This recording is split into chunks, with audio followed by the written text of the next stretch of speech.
Guys, so the next topic is esophageal carcinoma. Now, this is pretty detrimental क्योंकि इसकी बहुत late presentation होती है, तो most of the time we just have to deliver bad news जैसे हमने ENT में किया था.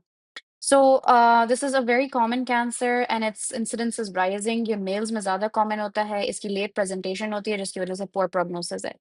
There are many types of esophageal carcinoma, but the most two common types are squamous cell carcinoma and adenocarcinoma. You have to remember that SCC occurs in, हमें पता है esophagus की three parts होते हैं. So the upper and middle, ठीक है, and this occurs in the lower third, ठीक है.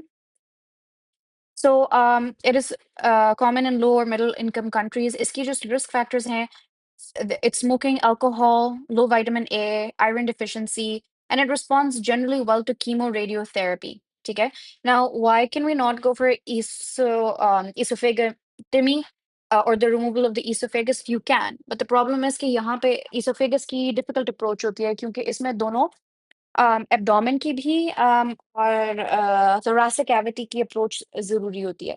Now, risk factors जो adenocarcinoma है ये lower third east gastroesophageal junction पे ज़्यादा होता है, so the gastroesophageal junction, and it's common in high income countries. ठीक है, इसके जो risk factors हैं वो lower third के जो भी risk factors होंगे, Barrett's esophagus, chronic GERD, obesity, high fat diet. So this has generally to do more with like sorry, just stomach related problems हैं कि stomach के साथ जो इसका क्योंकि लोअर थर्ड है तो जो गर्ड है, जो Barrett's esophagus है, जो हमारे पास मेटाप्लेजिया हो जाता है, that is what is it's more related to that. Whereby squamous cell carcinoma is more related to like, things that you would put in your esophagus, like alcohol, which would touch it, ठीक है, या फिर smoking है, which would technically does not have access to the esophagus the same way that your lungs वगैरह do, but it still nonetheless is going to do that. Then vitamin A is also something that you eat, and then iron deficiency, iron bhi hamare paas wo aata hai to through your food. Anyways, clinical features iske kya hote hain ki it's usually asymptomatic at the start, but then later signs are progressive dysphagia, first to solids and then liquids. तो जो case आएगा वो होगा कि a person, an individual progressive dysphagia के साथ पहले solids नहीं tolerate कर रहा था, अब liquids भी नहीं tolerate कर रहा. That is when you start thinking about, is esophageal carcinoma a potential option? Now, it doesn't have to be a potential option, लेकिन इसमें generally एक mass की finding होती है कि EGD हुआ है. तो उसमें mass हमें नजर आया है, तो then that confirms कि esophageal carcinoma है. ठीक है, उसके अलावा weight loss and anorexia हो सकता है, especially in the later part of the disease. ठीक है, weight loss because it's a carcinoma, and then odontophagia and hoarseness है अगर recurrent laryngeal nerve की involvement है. ठीक है, साइंस ऑफ मेटास्टेसिस हो सकता है, जॉन्डिस, हेपेटोमेगाली या एसाइटिस अगर लिवर के अंदर मेटास्टेसाइज कर चुका है, सुप्राक्लेविकुलर लिम्फ नोड्स एनलार्ज्ड हो सकते हैं, ठीक है, डिहाइड्रेशन वगैरह होती है. सो रेड फ्लैग इंडिकेशन कि हम एंडोस्कोपी नाइस गाइडलाइंस के मुताबिक कब करते हैं, जब भी हमारे पास डिस्फेजिया है. Any dysphagia will warrant endoscopy. ठीक है, ये ईजीडी हमेशा डिस्फेजिया के केस में होता है. लेकिन 55-year-old with weight loss and upper abdominal pain, dyspepsia or reflux will always warrant EGD investigation. अब we will think about benign structures. Achalasia भी हो सकता है, external कोई compression हो सकता है, neuromuscular dysphagia हो सकता है. अच्छा, अब इसके जो investigations हैं, they're very important. सबसे पहले तो gold standard is OGD or EGD, which is the same thing. It just depends on what spelling, the American or British spelling you're looking at, and biopsy. क्योंकि आपने जब esophageal gastroduodenoscopy की है, ठीक है, तो उसमें जो mass है, आप उसको remove करके उसको biopsy के लिए भेजोगे. लेकिन then this is for diagnosis. What are you going to do for staging? We know कि chest, abdomen, pelvis का हम CT करेंगे और स्कैन भी कर सकते हैं, पेट CT कर सकते हैं to see कि डेसिटिन मेटास्टेसिस है या नहीं.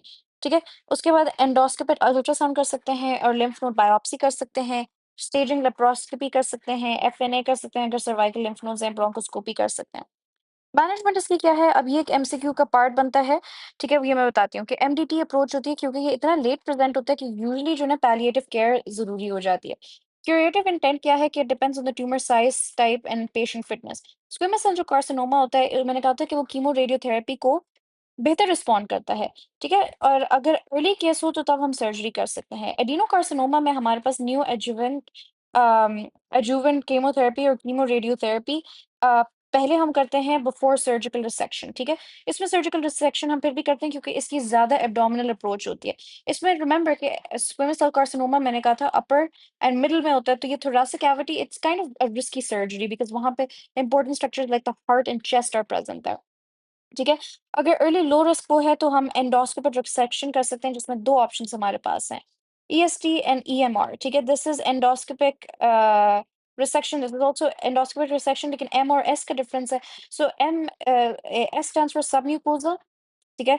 And then M stands for mucosal. तो submucosal of course is going to be more comprehensive क्योंकि ये म्यूकोज़ा के नीचे वाले भी हिस्से को ले रहा है, mucosal is going to be less comprehensive. अब सर्जिकल क्या है कि अगर फिट पेशेंट है और रिसेक्टेबल डिज़ीज़ है, तो हमारे पास एक ही ऑप्शन है व्हिच इज़ एसोफेगोगेक्टमी, ठीक है? जिसकी डिफरेंट अप्रोचेज़ हो सकती हैं, ठीक है? Laparotomy and right thoracotomy, you don't have to like I don't think you have to know this, लेकिन you just have to remember कि एसोफेगेक्टमी इसमें होता है and the stomach is mobilised into the thorax as a conduit. इसका क्या मतलब है कि जब हमने एसोफेगस रिमूव कर लिया है, तो अब हमने माउथ को हम ऊपर ले आएँगे, माउथ ऊपर चला जाएगा एंड इसको हम कनेक्ट कर देंगे विद